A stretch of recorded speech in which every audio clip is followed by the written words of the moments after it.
Mga boss, mga idol, mga sir, I want to share this kaning mga auto deduction sa atong GCash ba no.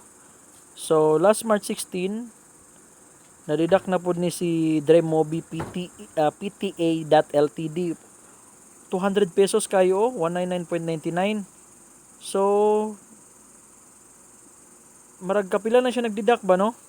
And then the following March 16 ko na deduct, pagka March 23 na pod, deduct na po siya 199.99, so 200 kayo.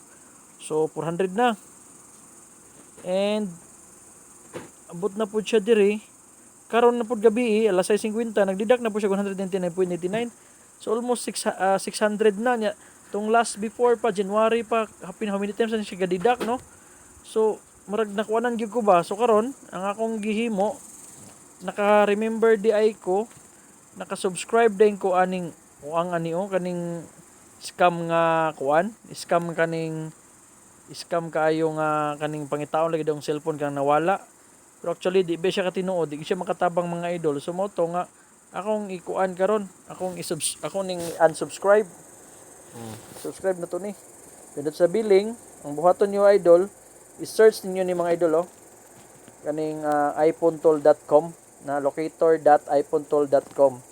And adto ka sa i-login mo imong account, and adto ka sa imong personal email, and then pagkahuman adto ka diri sa cancel subscription. Cancel na to na. O man ay pulos na. So we have checked that your account is still have is MS balance. Once you cancel your subscription, you will lose this right immediately. Do you want to continue? Matik na, continue. Bahala, inyuhan na itong kwan. Sayang nga itong mga idoloy. Mga 1,000 plus na nawala sa kong Gcash ba kay sigdidak ning buwangan eh. Dugay ba kayo? Wala, dugaya mo. Unsubscribe niya asang paspasa mo auto-deduct sa itong Gcash.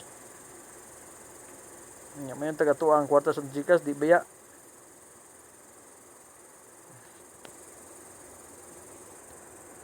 And nanay message mga idol sa Gcash na to.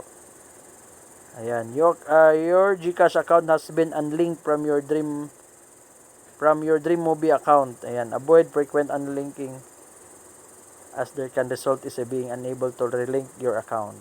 Alright, thank you so much everyone. So at least naluwas na tano kaning mga deduction. Karon pa ko na kaunon ang mga idol ba niya. Karon pa na ako nakita ng ani di pagka unsubscribe aning mga buangan ni scam gyud dako.